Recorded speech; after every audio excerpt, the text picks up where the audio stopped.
ইয়া আইয়ুহাল্লাযীনা আমানু, আপনি বলবেন আমার আল্লাহ রাব্বুল আলামিন আমাকে ডাক দিছেন।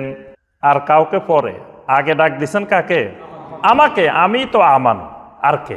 এই জন্য আল্লাহ পাক বলছেন ইয়া আইয়ুহাল্লাযীনা আমানু কু আনফুসাকুম ওয়া আহলিকুম নারা, ও ঈমানওয়ালারা, আগে নিজেরা তোমাদের নিজেদেরকে জাহান্নামের আগুন থেকে বাঁচাও, তারপরে আহাল বাঁচাও।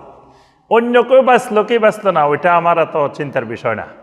কিন্তু আমরা অন্যকে নিয়ে যে চিন্তা করি, নিজেকে নিয়ে সেই চিন্তাটা করি না। অন্যের দোষ ত্রুটিগুলা যেই হারে দেখি, নিজেরগুলা সেই হারে দেখি না। কিন্তু আমাদের দেখতে হবে নিজের দিকে, নিজেরগুলা নিয়ে চিন্তা গবেষণা করি, অপরেরগুলা চিন্তা করার সময় কই। এজন্য আমি আপনি প্রথম কাজ আমার আপনার নিজেকে জাহান্নামের আগুন থেকে বাঁচাইতে হবে।